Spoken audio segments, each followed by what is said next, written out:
So my talk is a free paper. It's on the effect of this syndrome that occurs in astronauts when they are in space. Basically what happened is that this syndrome wasn't recognized until more recently.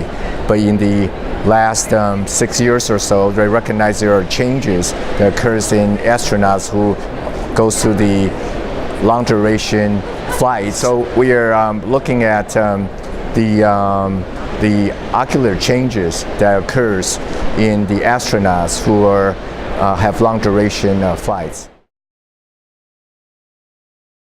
So what we did in our study, we chose a small group of long duration flight astronauts and a group of short flight duration astronauts, and we had the MRI data before their flight and then after their flight. And what we were able to do was to characterize their ocular shape based on the MRI. So we look at their optic nerve protrusion. We also look at the posterior glow flattening. And then we have some automated techniques that we have developed that look at the ventricular cerebrospinal fluid volume. And also we look at the gray matter volume. And we looked at the orbital CSF volume. And what we did find is what people have reported previously is that they have a hyperopic shift, so they're changing in their glasses prescription. And then they also have optic nerve edema. They also have some choroidal folds, and sometimes they can have a cotton wool spot. And the most significant finding that we have found is that with the longer duration flights, the astronauts develop more of the glow flattening. They also develop more optic nerve protrusion. In addition, we made a very strong correlation that there was an increase in the orbital CSF in the longer duration astronauts compared to the short duration astronauts.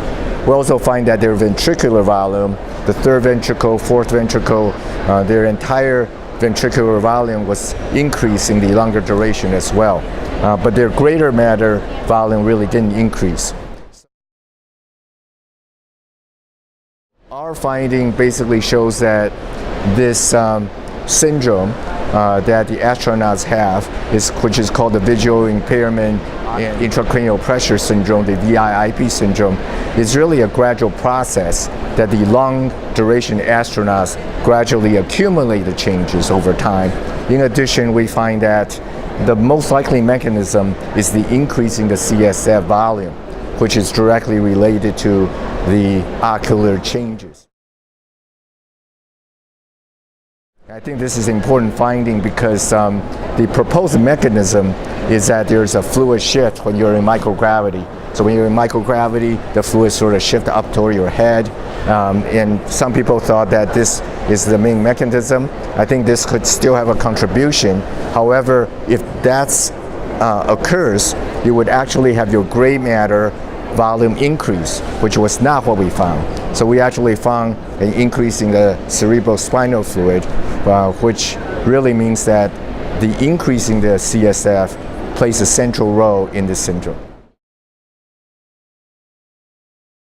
The significance of this, I think, is that NASA is planning on having a long duration flight to Mars, which of course will likely take nearly 1,000 days, a trip going there, staying there, and then coming back. So the implication of these findings have a direct implication in the Mars mission. And one should think, should we develop countermeasures or not? And what type of countermeasures should we develop?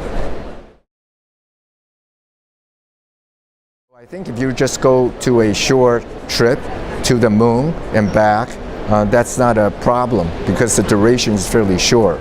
But if you're thinking about having ordinary people making very long flights, then I think there are expected ocular changes. And I think it's also important for people who are interested in doing that to know what the health consequences are. I think more research are needed to examine the health effect of long duration flights, whether it's NASA, whether it's a private organization. I think that's very important. Our study only concentrates on the ocular changes. Of course, there are many other systemic changes as well. I think the future of our research is we really want to focus into the exact mechanism of VIIP, of this syndrome occurred with the astronauts. Clearly, there's some limitation to our study. I mean, one limitation is that our MRI was done before the flight, our MRI was done shortly after the flight. But the problem here is that the number of parameters and tests that you could do within flight is actually very difficult. So you can't really bring that many tests up into the spaceship and do these tests. And second of all, our limitation is that there's not that many number of astronauts. So our number that we can study is fairly low.